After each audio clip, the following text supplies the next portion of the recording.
What's up, everybody? This is Music with Mitch. I am Mitch, and this is my channel about music. If you're new to the channel, welcome. If you're not new, welcome back. Please make sure to like the video and subscribe to my channel. It helps me out a ton. And then you can hit the bell for notifications if you would like and get notified first when I upload videos. It's super cool. It's easy. It's quick. It's free.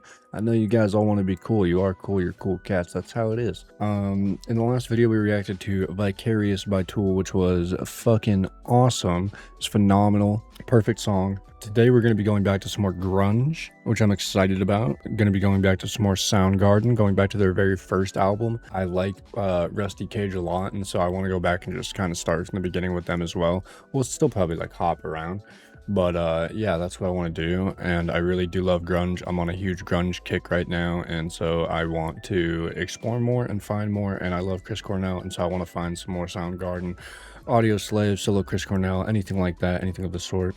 So today we are going to be reacting to Flower by Soundgarden off of their first album, Ultra Mega OK. And we're gonna just kind of be talking about it, breaking it down, seeing how the music fits. I'm gonna be trying to bring out the musician in me, but please give me a little grace. I was a percussionist starting in elementary school all through high school, but that was already a decade ago. So I don't know how much of it I'll remember, but I do love music and I want to break it down and I want to talk about it and see what we can do and explore more. So that's kind of what we're going to be doing here. But yeah, without further ado, let's get into it. This is Flower by Soundgarden. Let's check it out.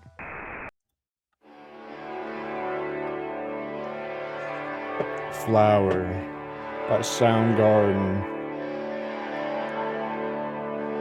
off of their album Ultra Mega OK, their very first studio album, guys. Their very first studio album. Ooh, I want to start off by talking about the atmosphere already. The atmosphere is very calming, although I feel like that was a big thing with grunge though, and I think Kurt Cobain even talked about it in an interview about how they use the Pixies method a lot, which is where you start off soft and then it becomes explosive and hard and heavy, and then it goes back to soft. And I feel like a lot of grunge bands followed that method, and it works well, but I feel like a lot of them followed that method. I feel like Soundgarden especially follows that method, where they'll be very pretty and kind of soft and melodic, and then it'll be explosive and in your face and hard and heavy. But I love that, and I love how this one started off kind of orchestra in the background, some calm violins, and then the drums come in. We're gonna listen to that a little bit again when the drums come in, but it's very cool. There's those drums. Ooh.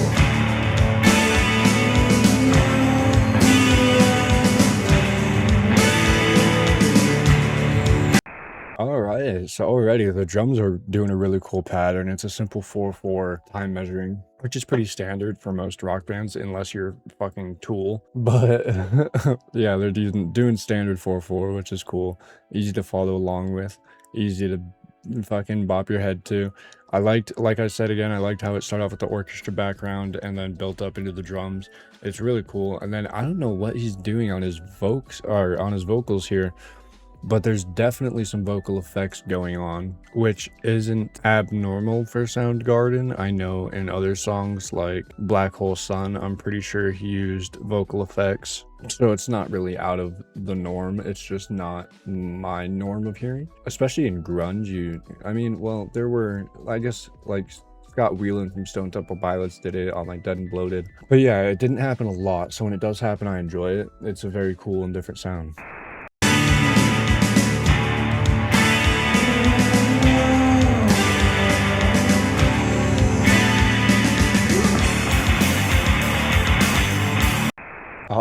All right. I wasn't expecting that. That came in heavy. That was that Pixies method right there. It's pretty melodic. It had started to build up a little bit once the vocals started, but that was like very explosive and in your face.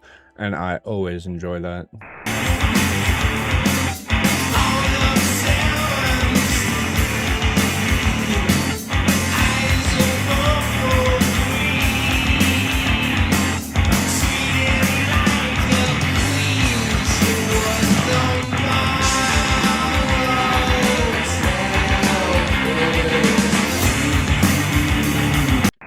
The lyrics are really cool. I feel like I hear vocal layering. I don't think it's just one straightforward vocal. I think he has stacked vocals going on with this, which does make it more powerful. Kind of makes it seem like there's an ambiance of vocals going on rather than just someone singing to you. But the lyrics are really cool. I'm enjoying this a lot.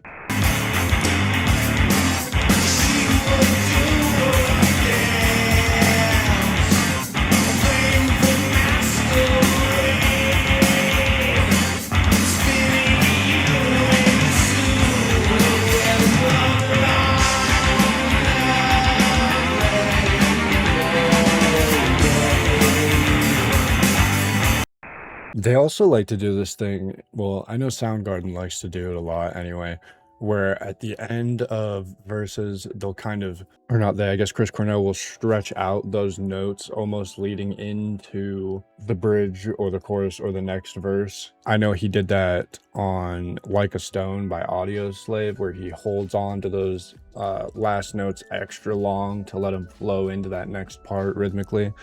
And I've always enjoyed that too. It's like he lets it linger extra long to really make you feel it. Lane Staley would do that a lot too in Alice in Chains. He did a crazy one on Love, Hate, Love, where it just lasts forever and it makes you almost feel uncomfortable because he drags it out a little too long and then ends it.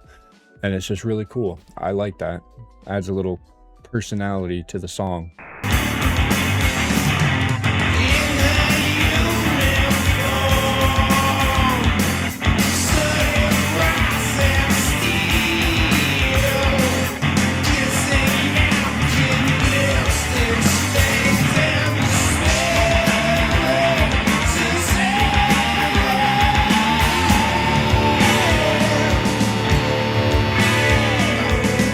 That was a long scream. He was really putting it in there, and that did just confirm to me that there is vocal layering going on, because that was not the main vocal. That was not the one in the front. That was not the vocal layer in the front. That was one that was pushed in the back. And I actually want to go back and listen to that scream again really quick, because that was pretty intense.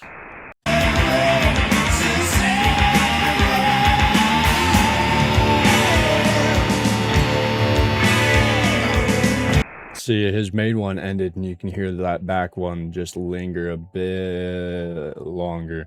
So there definitely is vocal layering.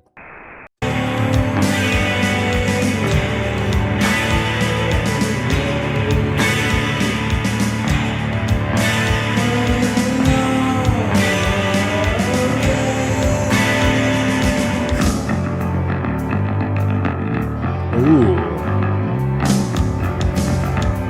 That bass guitar riff is fucking sick. I mean, okay, hear me out, guys.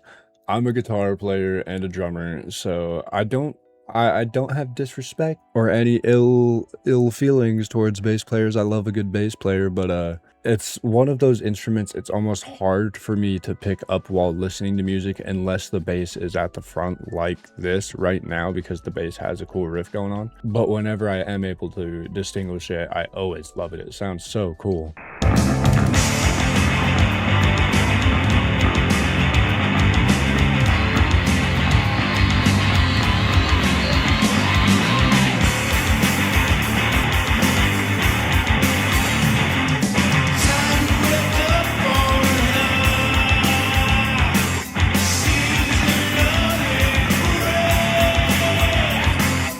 Man, and another thing about Chris Cornell's vocals, he just has so much control over his voice.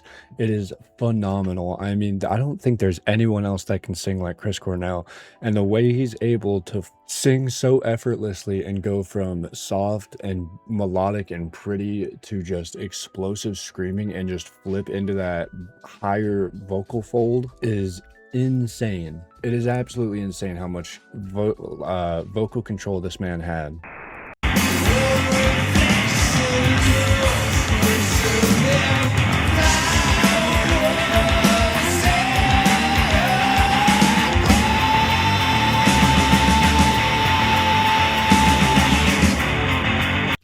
That was another pretty long scream. It was nothing like Maynard's scream from Tool, but I mean, come on, man, that was pretty good. I wonder how long that actually was.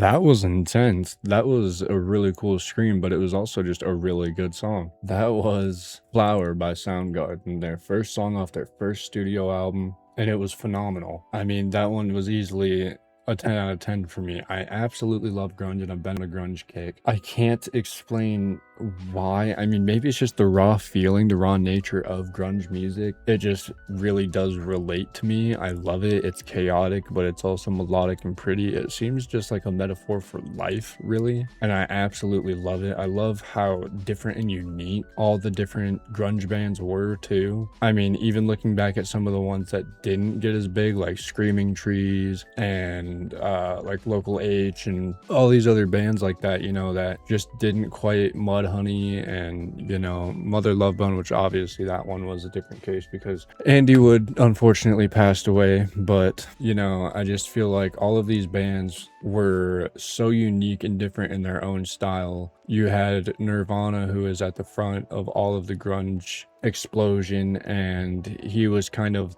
I feel like they were the kind of like punk rock version of grunge. And then you had Pearl Jam, which was almost like a country bluesy version of grunge. And then you had Alice in Chains, which was like a heavy metal version of grunge, you know, and then Soundgarden, which was like a straightforward rock, almost prog rock version of grunge. All of them had such a unique sound to them, and I just can't get enough. I mean, I can't think of another time period where you had all of these artists who were in the same place making such incredibly complex, deep, introspective, and well put together music, and they were all best friends hanging out with each other. I mean, it was just a special time in music, and I don't know if we'll ever see another time in our lives like that again, honestly. But yeah, that was an incredible song. I absolutely loved it. It blew me away. I cannot wait to hear more stuff by Soundgarden. So if you guys have any recommendations, let me know down in the comments below. For Soundgarden, any Chris Cornell, Audioslave, any other grunge bands that I might not have heard of before, any live performances you might want me to check out, and let me know in the comments what you would rate this song 1 through 10, and I will see you guys in the next one. See ya.